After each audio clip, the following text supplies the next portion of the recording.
dikasihi oleh Tuhan, mari pagi hari ini kita menyatukan hati kita. Mari kita berdoa.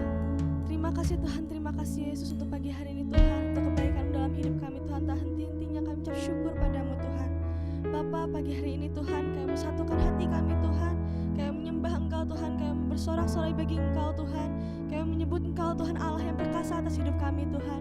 Kiranya Engkau yang beracara Tuhan dalam ibadah kami pagi hari ini Bapa, yang hadir Tuhan di setiap rumah-rumah kami Tuhan, melingkupi kami Tuhan dengan kasih-Mu Bapa. Terima kasih Tuhan, terima kasih Yesus. Kami siap Tuhan hanya dalam nama-Mu. Haleluya. Amin.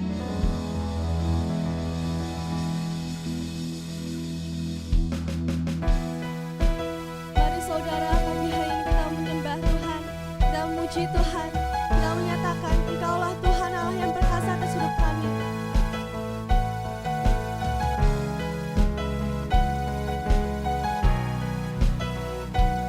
Bersama-Mu saja Tuhan kami tenang.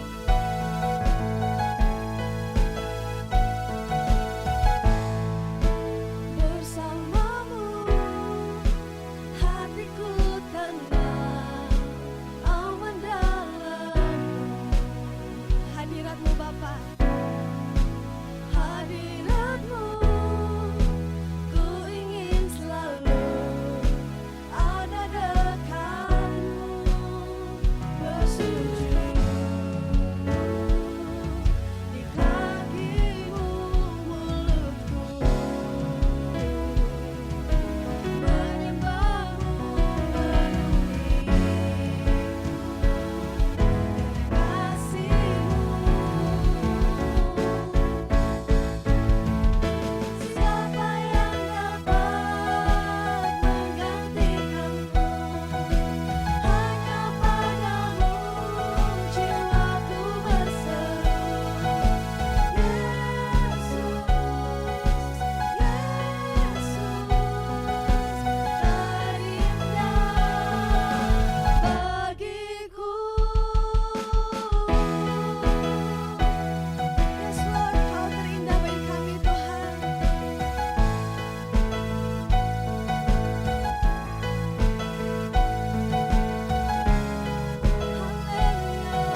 Speak to me.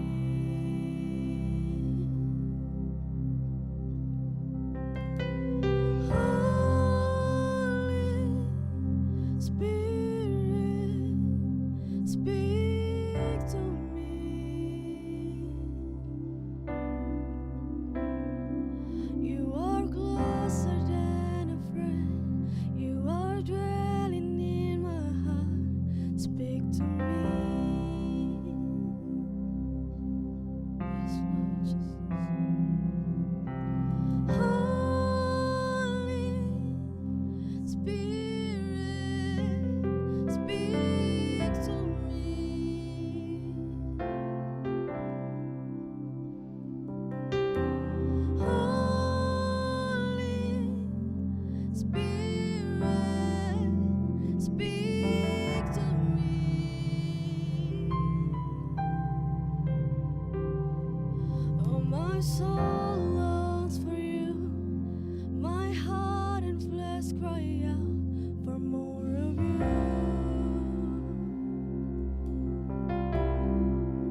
More of you.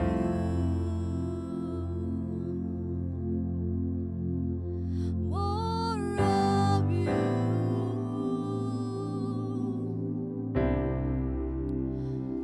Spirit of the living God.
berbicaralah Tuhan pada setiap kami Tuhan.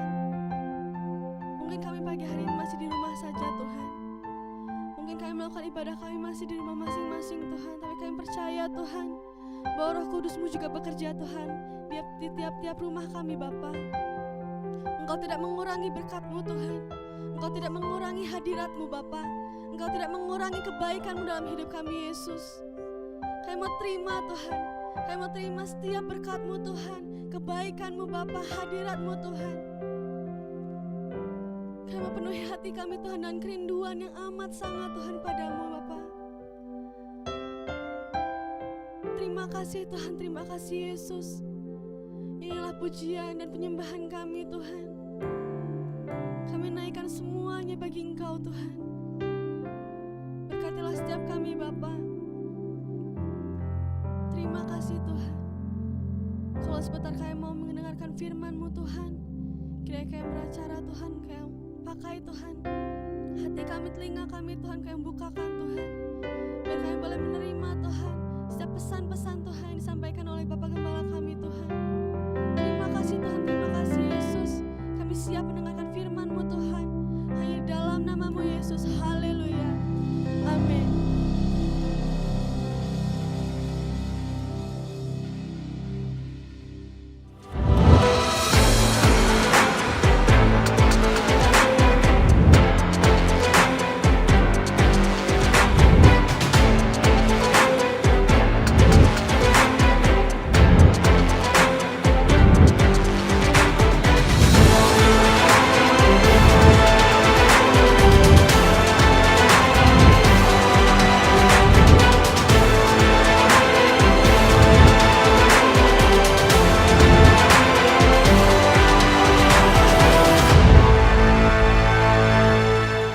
Shalom jemaat yang dikasihi Tuhan, selamat hari Minggu.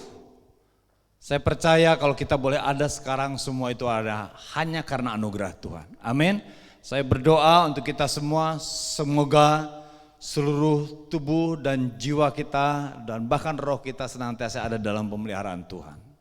Kalau saudara saat ini ada duduk di ruang keluarga, saudara sedang memperhatikan monitor untuk mendengarkan, mengikuti ibadah tadi dengan puji-pujian. Saat ini saya menyampaikan firman Tuhan dan kita semua akan mendengarkan kebenaran firman Tuhan ini. Saudara, biarlah kiranya kesempatan ini kita manfaatkan sebaik-baiknya. Dan kalau kita saat ini ada dalam ibadah, saya percaya Tuhan Yesus hadir di tengah-tengah kita. Amin. Saya mau langsung saja ingin menyampaikan kebenaran firman Tuhan. Tema yang saya bawakan adalah cara hidup dalam menantikan perkenanan Tuhan. Waktu perkenanan Tuhan itu pasti ada. Amin saudara. Tuhan ingin melawat kita saudara dan saya. Di tengah situasi saat ini, Tuhan ingin mengubahkan, mendatangkan kebaikan buat kita saudara dan saya. Dan saya katakan itu adalah waktu itu. Waktu Tuhan melawat kita, waktu Tuhan memulihkan kita, itu namanya adalah waktu perkenanan Tuhan. Nah, saya akan mengajak kita semua membaca firman Tuhan dari Pengkhotbah 3 ayatnya yang ke-1, ke-2 dan loncat langsung ke ayat yang ke-11. Demikian firman Tuhan. Untuk segala sesuatu ada masanya. Untuk apapun di bawah langit ada waktunya. Ada waktu untuk lahir dan ada waktu untuk meninggal, ada waktu untuk menanam dan ada waktu untuk mencabut yang ditanam. Ia membuat segala sesuatu indah pada waktunya. Bahkan ia memberikan kekekalan dalam hati mereka. Tetapi manusia tidak dapat menyelami pekerjaan yang dilakukan Allah dari awal sampai akhir. Kembali saudara, di musim ini, di kondisi saat ini saudara, semua manusia di dalam dunia ini menantikan adanya pemulihan dari wabah yang sedang terjadi saat ini. Kita melihat ke belakang saudara, ketika Yesus belum datang ke dunia, di mana manusia hidup, kata Roma dikatakan hidup dengan semau-maunya. Tapi rancangan Tuhan untuk keselamatan telah ada. Sehingga Tuhan berjanji kepada para nabinya yang terdahulu untuk menyampaikan bahwa Tuhan akan mendatangkan penyelamatan. Tuhan akan menaruh roh yang baru. Tuhan akan memberikan firman-Nya itu di dalam hati yang baru. Nah, penantian ini sampai pada waktunya 2 Korintus 6 ayat 2 dikatakan begini. Sebab Allah berfirman, pada waktu aku berkenan, perhatikan, pada waktu aku berkenan, aku akan mendengarkan engkau, dan pada hari aku menyelamatkan, aku akan menolong engkau. Sesungguhnya waktu ini, maksudnya waktu Tuhan berkenan, adalah waktu perkenanan itu. Sesungguhnya hari ini adalah hari penyelamatan itu. Nah, saudara, berbicara tentang, dikatakan di 2 Korintus 6 ayat 2 di awalnya dikatakan pada waktu aku berkenan. Kata yang dipakai untuk kata waktu itu adalah kairos. Saya terjemahkan kairos itu adalah waktu yang tepat menurut Tuhan sesuai dengan rencananya. Ketika Tuhan berkenan, waktunya Tuhan datang untuk memulihkan. Pada waktu aku berkenan. Kata kairos dipakai ini, saudara, ini berbicara tentang periode tertentu, saudara. Kalau waktu itu sudah lewat, waktu Tuhan berkenan itu tidak akan kembali lagi. Oleh sebab itu, saudara, waktu kairos itu berbicara tentang kesempatan dan momentum yang ada di waktu-waktu tertentu. Ya, waktu yang tertentu adalah waktu ketika Tuhan berkenan. Waktu yang ditentukan oleh Tuhan dikatakan di dalam Roma 5 ayat 6. Jadi kairos itu berbicara tentang waktunya Tuhan. Galatia 6 ayat 10 berbicara tentang kairos juga, dikatakan begini, karena itu selama masih ada kesempatan bagi kita, marilah kita berbuat baik kepada semua orang, tetapi terutama kepada kawan-kawan kita seiman. Nah, saudara, di kesempatan ini, kata kesempatan, karena itu selama masih ada kesempatan, saudara, ini tidak akan terulang lagi. Waktunya itu akan hilang. Nah, saudara, ada masa yang hilang. Kita berbicara tentang waktu kembali, saudara.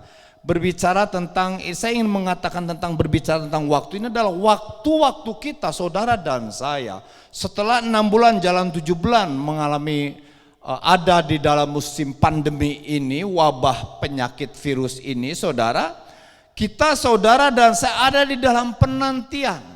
Tapi saudara dan saya ingin menyampaikan ini adalah bahwa waktu pemulihan, ketika Allah berkenan, itu akan datang waktunya. Nah, masalahnya saya ingin menyampaikan ini untuk mengisi waktu-waktu Tuhan berkenan itu, sampai Tuhan berkenan itu, apa yang kita isi waktu itu. Nah, ada waktu, saudara, secara tradisional dari kitab Maleakhi sampai datangnya Yohanes Pembaptis, saudara, disebut itu sebagai silent years. Jadi 400 tahun masa itu, saudara, disebut sebagai masa yang sunyi. Tahun-tahun yang sunyi maksudnya adalah merupakan kurun waktu 400 tahun di mana Allah tidak menyatakan apa-apa yang baru kepada umatnya seperti sebelumnya. Begitu banyak nabi-nabi besar, nabi-nabi kecil, mulai dari Yesaya, Yeremia, Yeskel, Daniel dan seterusnya, saudara, sampai kitab Maleakhi, itu nabi-nabi, saudara, di mana Tuhan menyatakan isi hatinya, menyatakan maksud tujuannya, menyatakan rencananya kepada para nabi untuk bangsanya Israel. Tetapi setelah kitab Maleakhi tidak ada lagi penyataan Tuhan yang disampaikan. Tapi kita melihat, saudara, bahwa pesan-pesan yang disampaikan oleh para nabi itu semua berbicara tentang pemulihan bangsa Israel. Bahkan rencananya itu melalui Israel dunia juga akan dipulihkan. Sehingga nubuatan-nubuatan disampaikan oleh para nabi tentang kedatangannya Mesias. Jadi luar biasa, 400 tahun adalah masa yang sunyi, masa yang dimana Tuhan tidak menyatakan apa-apa.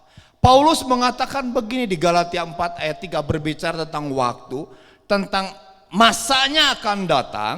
Saudara, dikatakan begini, demikian pula kita selama kita belum akil balik, kita takluk juga kepada roh-roh dunia. Pandangan Tuhan pun demikian. Paulus mengatakan bahwa selama belum akhir balik, kita takluk juga kepada roh-roh dunia. Tetapi setelah genap waktunya, maka Allah mengutus anaknya yang lahir dari seorang perempuan dan takluk kepada hukum Taurat. Nah saudara, di masa penantian Mesias datang ini saudara, kalau kita melihat ketika Yesus datang, banyak orang yang tidak percaya. Banyak orang yang menyaksikan. Kenapa mereka tidak percaya? Kenapa orang menyaksikan kedatangan Yesus bahwa dia adalah Mesias? Tapi saudara, dari sekian bangsa Israel, ada beberapa orang yang tahu bahwa Mesias itu datang. Telah datang, bahwa Yesus yang datang itulah Mesias. Luar biasa. Jadi di sini kita melihat saudara, ada perbedaan orang-orang yang menantikan waktunya Tuhan berkenan. Waktunya Tuhan melawat. Ada perbedaan. Sehingga dari sekian banyak orang Israel yang tidak tahu, tidak mau menerima, tidak percaya bahwa Yesus itu adalah Mesias, tapi ada orang-orang yang percaya bahwa Yesus itu adalah Mesias. Nah, kenapa demikian saudara? Karena orang-orang yang percaya bahwa itu adalah Mesias. Bahkan saudara, Tuhan pakai orang yang tidak mengenal Tuhan, yaitu orang Majus dikatakan yang datang dari timur itu saudara. Dia melihat dari kitab-kitab para nabinya Israel, suaranya Tuhan, dia baca bahwa akan lahir. Dan dia ditunjuk atau diberikan petunjuk melalui bintang. Sehingga pada saat bintang berhenti, dia berhenti di tempat itu dan dia masuk membawa persembahan. 3 orang Majus. Nah saudara, ada perbedaan kita melihat di sini. Saya menyampaikan ini supaya kita saudara dan saya di dalam menantikan waktu perkenanan Tuhan. Karena saya percaya Tuhan akan melawat kita. Amin saudara. Jadi kita harus memiliki cara hidup yang berbeda di dalam menantikan perkenanan Tuhan. Supaya jangan seperti kebanyakan orang Israel ketika Yesus datang, mereka tidak percaya, mereka tidak mengakuinya. Bahkan di antaranya itu adalah tokoh-tokoh agama. Sangat ironis sekali. Kita saudara dan saya sebagai orang percaya tidaklah boleh demikian. Di masa-masa penantian ini fokus kita bukan melulu kepada aku dan aku. Kepada permasalahan yang sedang terjadi di dunia ini. Tapi ada hal-hal yang ilahi yang Tuhan ingin nyatakan justru saudara di tengah-tengah penantian ini. Jangan sampai sekali lagi saya sampaikan 400 tahun Tuhan tidak menyatakan apa-apa. Tapi saudara kebanyakan orang beragama hanya sebagai beragama rutinitas saja. Tetapi ada orang yang bersungguh-sungguh menantikan kedatangan si pembebas itu, juru selamat itu. Nah saudara, mari kita belajar dari apa yang dilakukan atau yang dilakukan di masa-masa 400 tahun ini. Saya percaya banyak, walaupun mungkin di antara mereka ada yang sudah mati, tidak sampai kepada Tuhan melawat, tapi ada beberapa orang di waktu Tuhan berkenan, Tuhan melawat, orang itu masih menantikan. Di antaranya adalah Hana dan Simeon. Hana, saudara, dia menantikan kedatangan Sang Penyelamat. Dia tinggal di bait Allah, dia terus berpuasa, dia terus mungkin belajar firman Tuhan. Dia terus mengisi, memperbarui terus kehidupan rohnya. Supaya ketika Tuhan melawat, dia tahu bahwa itu adalah Tuhan Yesus Kristus yang dinantikan. Demikian juga dengan Simeon saudara. Simeon pun adalah salah satu orang yang menantikan kedatangan Tuhan. Yang menantikan lawatannya Tuhan. Kita lihat di sini dikatakan begini saudara.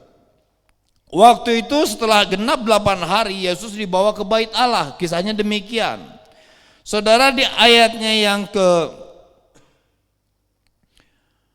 25 dikatakan, adalah di Yerusalem seorang bernama Simeon. Ia seorang yang benar dan saleh, menantikan penghiburan bagi Roh Kudus ada di atasnya. Dan kepadanya telah dinyatakan oleh Roh Kudus bahwa ia tidak akan mati sebelum ia melihat Mesias, yaitu dia yang diurapi Tuhan.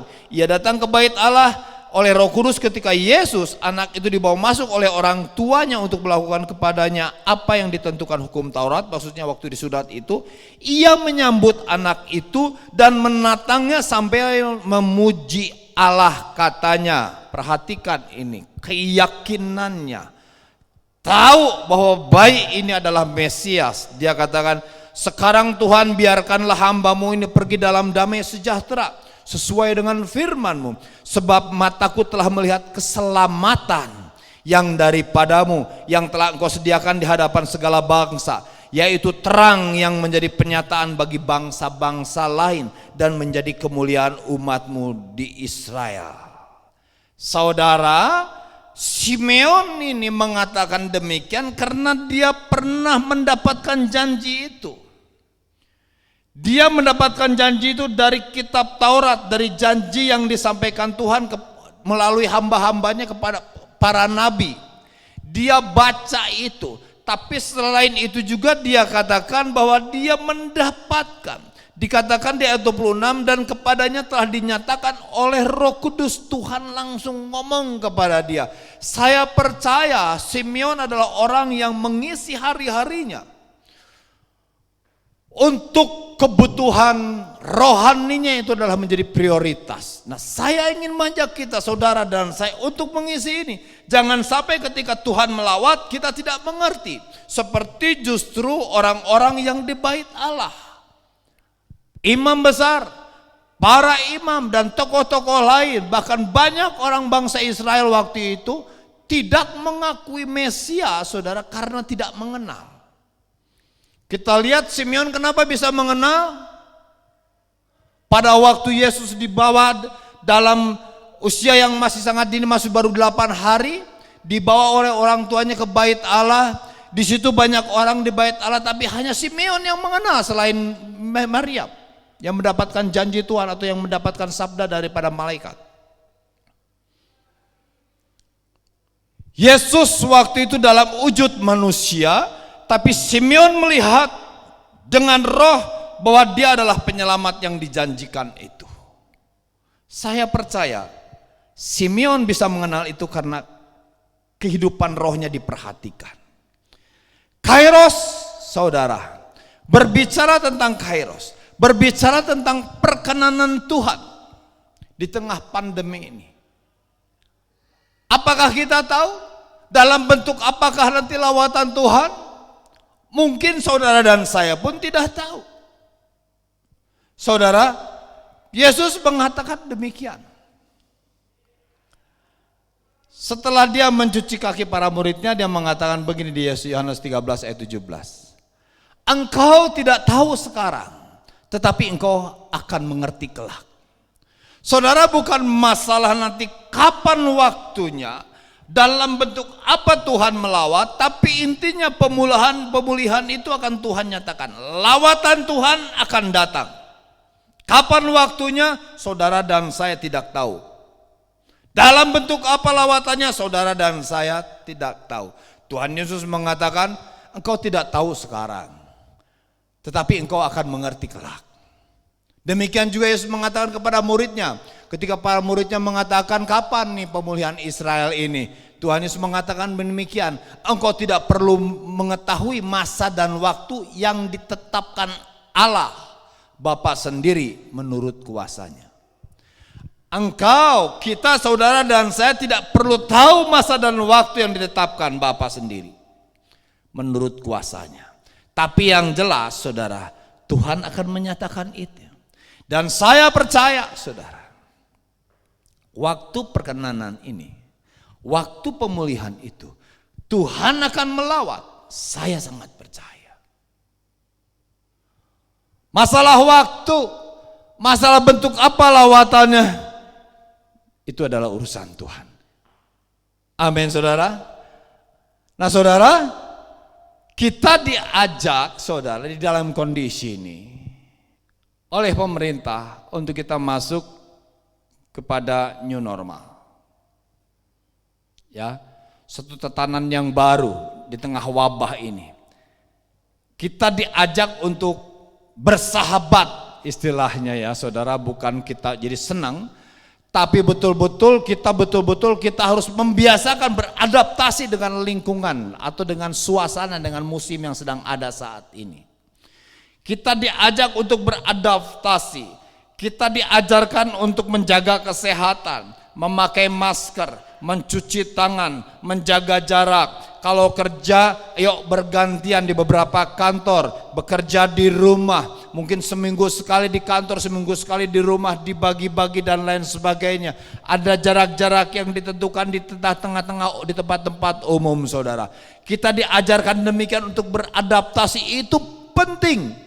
Itu penting supaya saudara penularan itu tidak merajalela. Itu bagus. Dan saya melihat hasilnya cukup baik. Sekalipun di sana sini masih ada kejadian, ada kematian atau ada orang yang menjadi korban daripada tertular COVID, saudara. Tapi saudara, dengan apa, saudara, yang dikatakan oleh pemerintah berbicara tentang new normal dengan segala aturan-aturan, bahkan sekarang sudah semakin banyak lagi aturan-aturan, itu baik supaya, sekali lagi saudara, supaya kita jangan sampai menjadi korban daripada COVID itu. Tapi apakah saudara, di tengah saudara kondisi ini, di mana saudara mungkin penghasilan semakin menurun, banyak hal mungkin keterbatasan kita di dalam melakukan perjumpaan, kita sudah rindu untuk beribadah bareng, kita sudah rindu untuk berkunjung kemana-kemana dengan bebas. Bahkan saudara, kalau saudara boleh tahu, kalau saya sedang naik sepeda, sekarang saya lagi rajin naik sepeda, saudara, berolahraga, memakai masker. Kadang-kadang saya harus buka, kadang-kadang saya khawatir juga ada petugas yang nangkap saya karena dibuka mungkin maskernya. Tapi bayangkan saudara, kalau lagi nanjak atau lagi naik sepeda, mengayuh sepeda, nafas sudah terengah-engah, kan harus saya buka supaya saya bisa bernapas lega, supaya saya bisa menghirup oksigen, saudara. Tapi saya khawatir kalau dibuka dan lain sebagainya. Begitu banyak aturan. Itu baik, tapi bukan berarti kalau itu saudara yang sedang kita alami dengan segala aturannya, kita menjadi melupakan hal yang paling esensi di dalam kehidupan kita. Masa sulit 2 Timotius 3 ayat yang pertama dikatakan bahwa pada hari-hari akhir itu akan terjadi, akan ada masa sulit, masa sukar akan terjadi. Itu saudara, dikatakan di situ bahwa orang tidak peduli agama, orang menjadi egois. Sekalipun mereka beribadah, mereka menyangkali kuasanya, dikatakan demikian, tanda-tanda. Nah, kalau masa sulit itu memang sudah pasti ada, sudah dinubuatkan, apakah kita tidak bukannya kita fokus kepada kehidupan rohani? Karena kehidupan rohani itu harus menjadi prioritas utama. Nah, saya mengatakan ini akan ada masanya penantian, akan ada masanya lawatan Tuhan, di mana saat itu Tuhan berkenan untuk melawat umatnya, untuk melawat Indonesia, untuk melawat dunia. Saya percaya saudara, bukannya Tuhan tidak mampu untuk menghentikan COVID ini. Sekali lagi saya 100% percaya Tuhan sanggup melakukan itu. Tapi kalau Tuhan tidak melakukan itu, ayo kita bertanya kepada Tuhan. Apa yang telah kita lakukan selama ini dalam hal mengisi kehidupan rohani? Ada kisah-kisah di masa lampau, saudara. Di dalam masa penantian yang Tuhan janjikan. Daniel contohnya, saudara. Daniel itu saudara, di Daniel 9 saudara, dimulai dari ayat kedua dikatakan begini.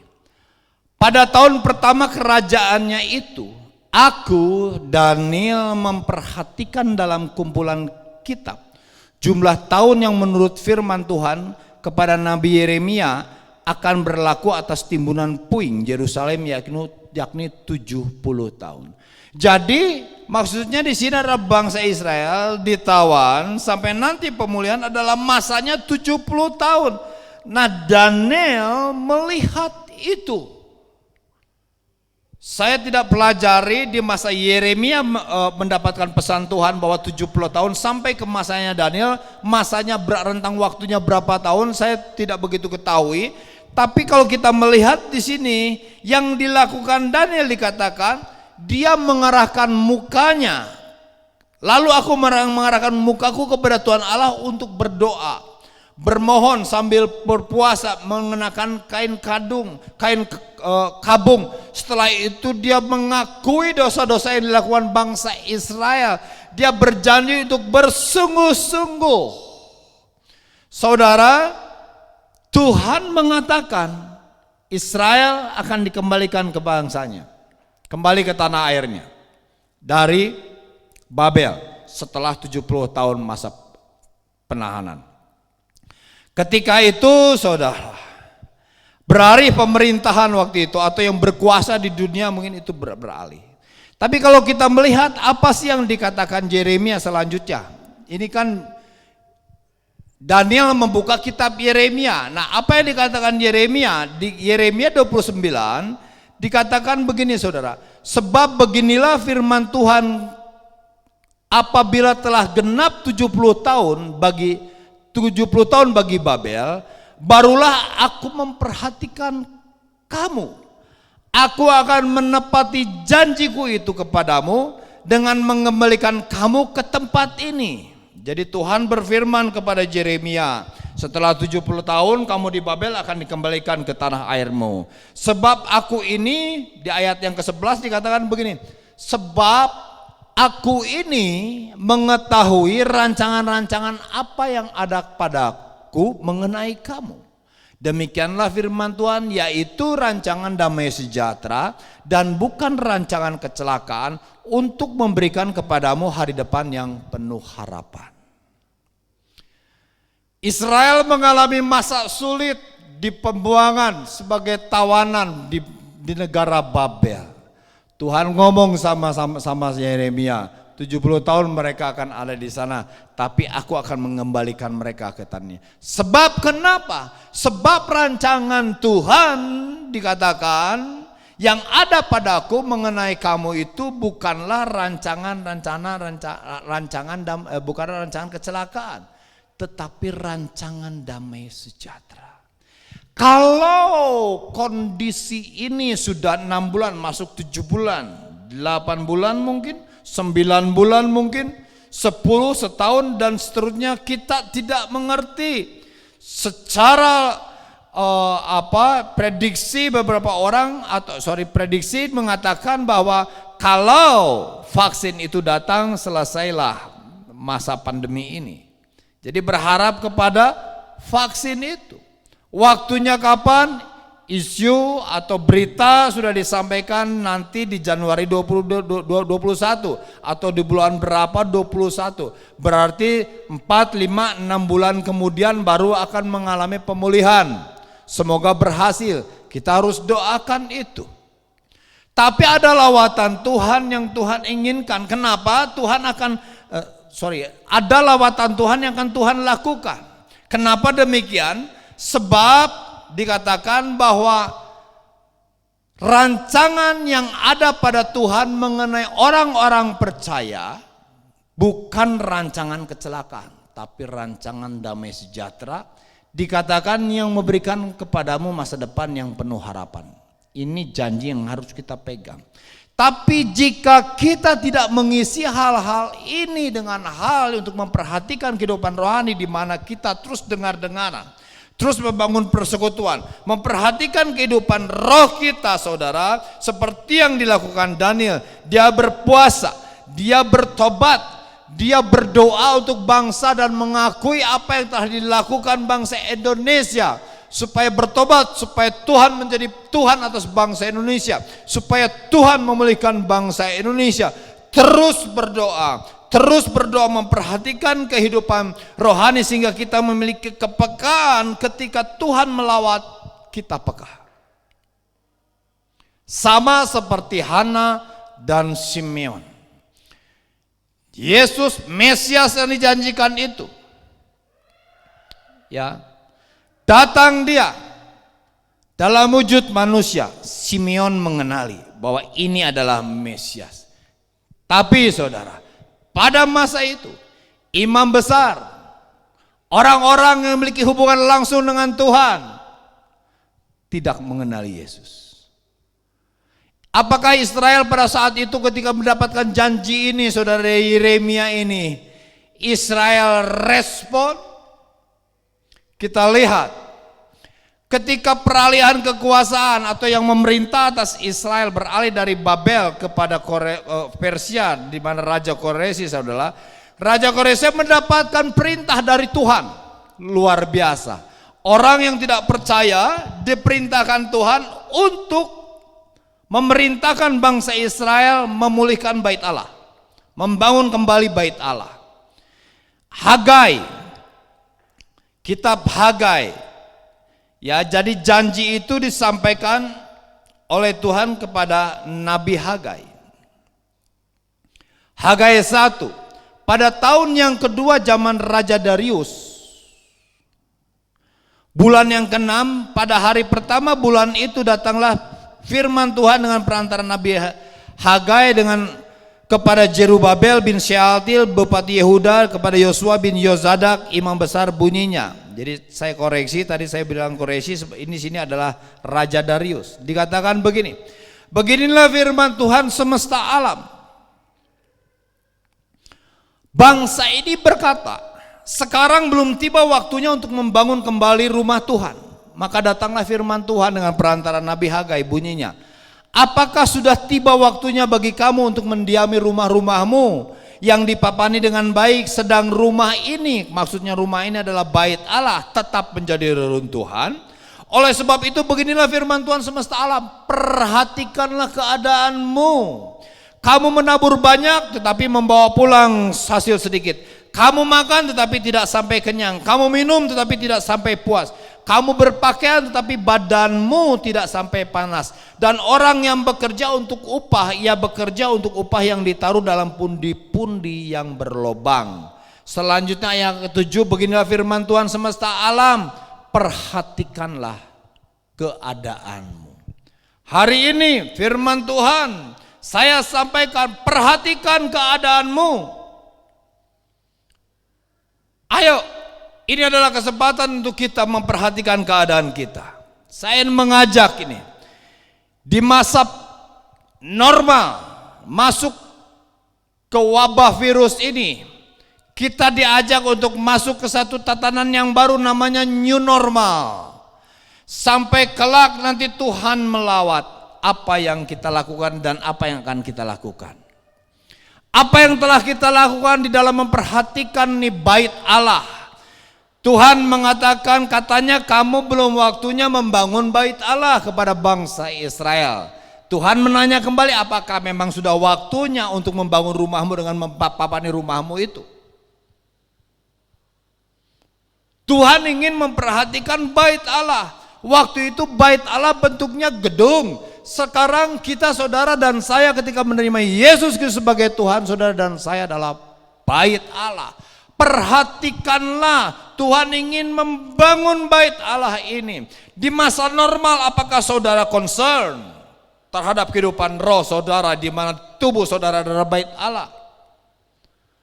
Waktu berjalan, saudara mengeluh, masuk ke new normal. Saudara seperti orang yang besok atau sebentar lagi mati, sehingga sama sekali tidak memperhatikan kehidupan roh. Saudara, ini yang terjadi. Self-center itu saja. Yang diperhatikan, pusat perhatiannya adalah hidup saya gimana, bagaimana makan, bagaimana hidup saya, bagaimana penghasilannya dan lain sebagainya. Saudara, selama 6 bulan ini apakah saudara tidak melihat kenapa saudara bisa tetap ada saat ini? Kalau saudara mungkin berhenti bekerja, Saudara mungkin mengalami kekurangan dalam makan, asalnya mungkin sekian, sekarang makannya berkurang. Sehingga saudara bersusah payah semakin giat mencari uang, tidak memperhatikan kehidupan rohani saudara. Seperti yang Tuhan katakan, saya yakin kalau saudara tidak memperhatikan kehidupan rohani, saudara menabur banyak tetapi membawa pulang hasil sedikit. Saudara makan tapi tidak sampai kenyang. Saudara minum tapi tidak sampai puas. Saudara berpakaian tapi tidak mendapatkan badan saudara hangat. Saudara bekerja keras untuk upah. Dikatakan ia bekerja untuk upah yang ditaruh dalam pundi-pundi yang bolong. Semuanya kesia-siaan. Saudara, bangsa Israel tidak respon terhadap perintah Tuhan untuk membangun bait Allah. Saudara, bait Allah itu adalah sebagai pusat penyembahannya bangsa Israel. Bait Allah berdiri di sana, nama Tuhan ditaruh. Nama Tuhan ada di sana. Ketika Salomo mendedikasikan bait Allah, dia mengatakan kalau ada orang berdosa, kalau ada orang bermasalah, kalau bangsa ini sedang bermasalah dalam hubungannya dengan Tuhan dan mereka bertobat, datang ke bait Allah berdoa, maka Tuhan mendengarkan doa-doanya. Bangsa Israel tidak peduli dengan itu. Kenapa? Karena rupanya selama normal, saudara, bangsa Israel tidak memiliki hubungan yang benar. Mereka berusaha lari dari Tuhan. Mereka berusaha mau-maunya hidup sendiri. Ketika mereka masuk ke new normal, karena mereka ditahan, dibawa ke Babel sebagai tahanan, hidup harus masuk ke dalam new normal, harus beradaptasi dengan lingkungan yang ada waktu itu. Tapi mereka pun tidak peduli dengan kehidupan rohani mereka. Kita melihat dari kitab-kitab para nabi, apa yang dilakukan bangsa Israel. Selanjutnya sangat menyedihkan sekali ketika Yesus melawat, Tuhan melawat bangsa Israel. Ayo, lawatan Tuhan dengan cara yang ajaib, di mana Raja Darius waktu itu diperintahkan untuk membangun bait Allah. Disampaikan perintah itu kepada Zedekias sebagai bupati waktu itu untuk membangun bait Allah. Tapi mereka pun tidak tidak peduli. Ini menjadi pelajaran buat kita, saudara. Mari saudara, kata Paulus di 1 Korintus 10 ayat 6 dan 7. Apa yang dilakukan bangsa Israel itu untuk mengingatkan kita atau menjadi peringatan untuk kita, atau untuk kita betul-betul bersungguh-sungguh, lebih sungguh-sungguh, jangan sampai sama seperti Israel. Bangsa Israel, dengarkan ini saudara. Di masa normal, di masa new normal, bahkan pada saat Tuhan melawat, mereka abnormal, abnormal, tidak normal di mata Tuhan. Mari kita mencari yang normal di mata Tuhan. New normal dalam konteks untuk kita menyesuaikan, beradaptasi dengan kondisi saat ini itu baik, dan kita harus terus berdoa. Tapi normal di hadapan Tuhan itu yang paling penting. Tuhan mengatakan cari dahulu kerajaan Allah. Utamakan dulu perkara-perkara surga. Utamakan dulu perkara-perkara ilahi. Baru Tuhan akan memberkati kita, saudara dan saya.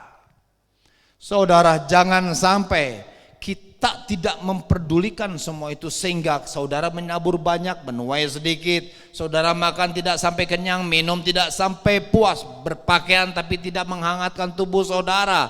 Ketika saudara mencari dengan bersusah payah, menambah waktu jam saudara untuk mencari uang, saudara menabung di tempat yang bolong. Semuanya artinya adalah sia-sia. Ketika kita tidak mengutamakan kehidupan rohani, sia-sia semuanya. Untuk itu yuk saudara, kita ambil niat saudara, katakan niat. Dikatakan niat menurut versi Wikipedia saudara, ini menarik. keinginan dalam hati untuk melakukan suatu tindakan yang ditunjukkan hanya kepada Allah. Niat, saudara buka di Wikipedia. Ya, keinginan dalam hati untuk melakukan suatu tindakan yang ditujukan hanya kepada Allah. Bangun niat kita. Pertama seperti Daniel, bertobat, berdoa. Cari terus firman Tuhan. Sampai kita tujuannya kenapa sih kalau pendeta itu ngomongnya baca firman Tuhan, renungkan firman Tuhan, perkatakan firman Tuhan, lakukan firman Tuhan. Kenapa? Saya percaya ketika Tuhan melawat saudara dan saya mengenali lawatan Tuhan itu. Sama seperti Simeon saudara. Dia atau mereka mengenali Yesus yang dalam wujud basi bayi. Dia mengenal itu adalah Mesias. Niat untuk membangun mesbah doa. Niat untuk saudara dan saya bertobat, memperbarui masa normal yang saudara abaikan tentang memelihara kehidupan rohani. Sekarang masuknya normal, jangan sampai abai. Supaya kita di masa Tuhan melawat, kita mengenali lawatan Tuhan dan kita mendapatkan bagian di sana. Amin saudara. Ketika ibadah, sekarang ibadahnya online. Kita belum melakukan offline. Kita masih online, rekaman. Saudara, saya mau tanya, bagaimana sikap saudara di ruang keluarga saudara? Atau ketika saudara mendengarkan firman Tuhan ini? Ketika tadi pujian penyembahan, apakah saudara betul-betul duduk bersungguh-sungguh seperti saudara pada saat di gereja? Kemarin saya copy paste tentang ibadah online. Apakah kita betul-betul mempersiapkan diri kita? Kalau saya, saudara, setiap hari berusaha memposting renungan, mengajak kita untuk membangun mesbah keluarga. Sampai di hari Sabtu malam saudara, malam minggu, tadi malam saudara, saya mengajak untuk yuk kita masuk kepada pujian penyembahan.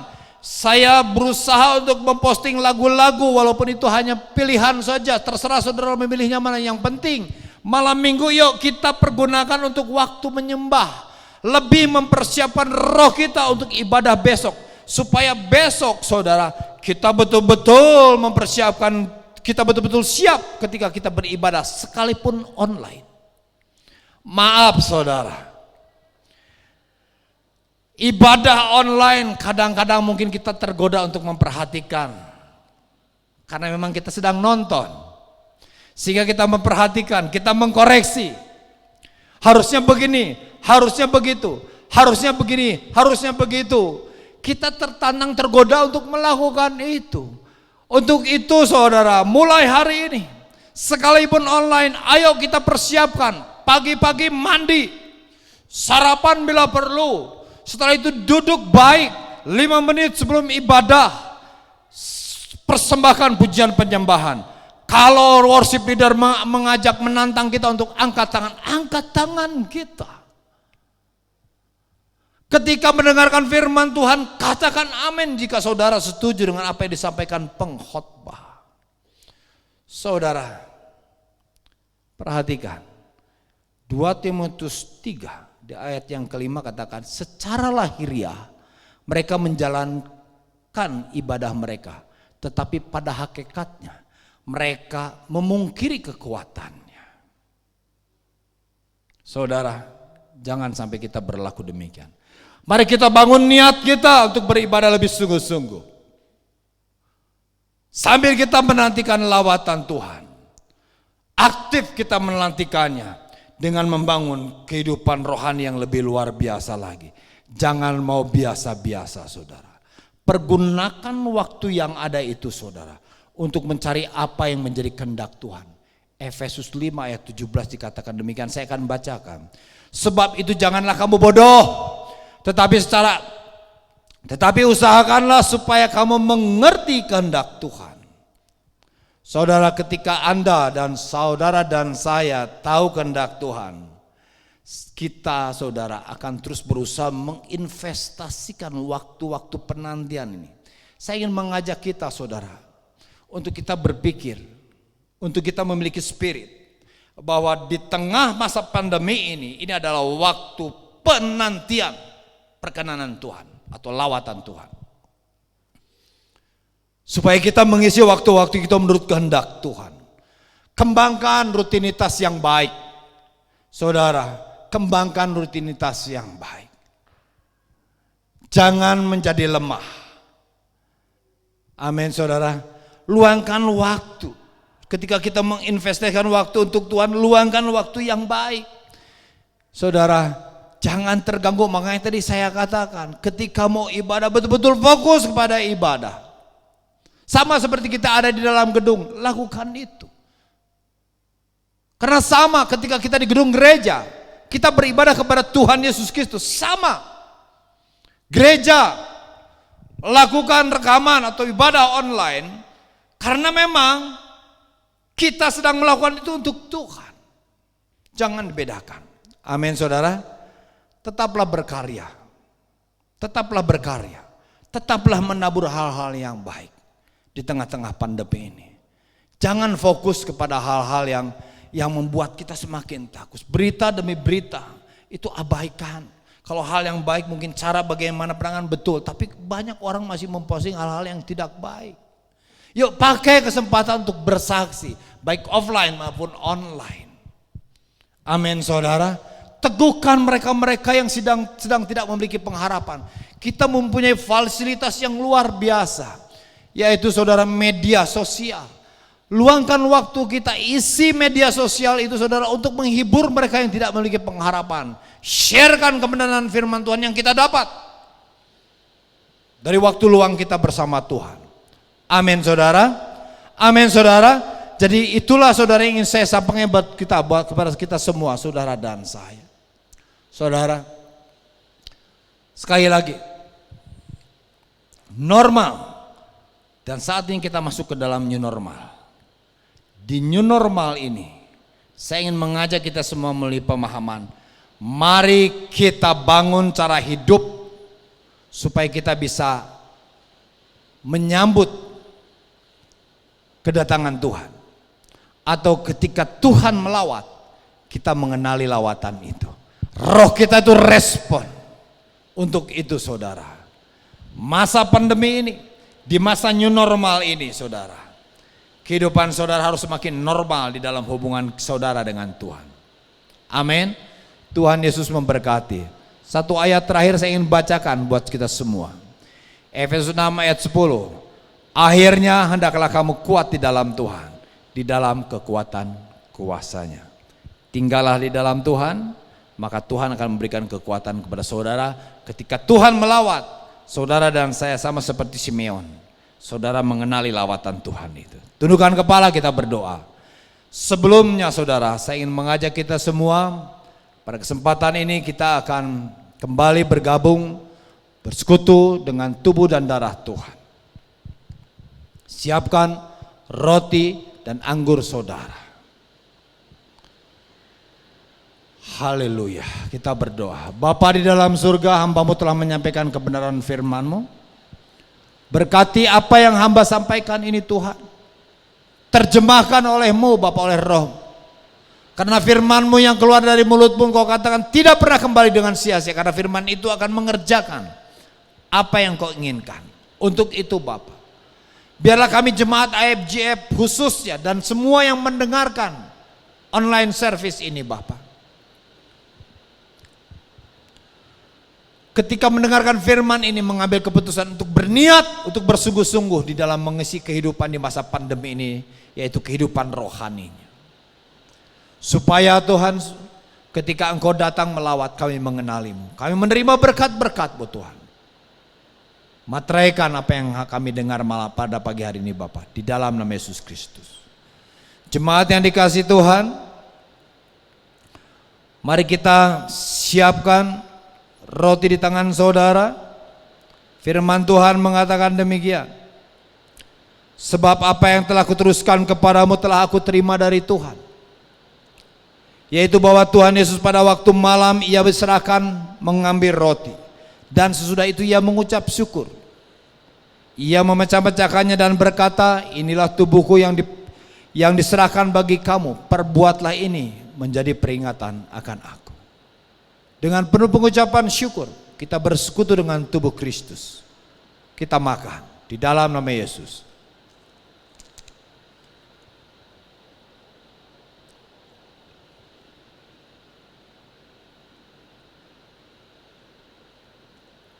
Kita angkat cawan saudara. Demikian juga ia mengambil cawan sesudah makan lalu berkata, cawan ini adalah perjanjian baru yang dimeteraikan oleh darahku. Perbuatlah ini setiap kali kamu meminumnya menjadi peringatan akan aku. Sebab setiap kali kamu makan roti ini dan minum cawan ini, kamu memberitakan kematian Tuhan sampai ia datang. Kita minum di dalam nama Yesus Kristus.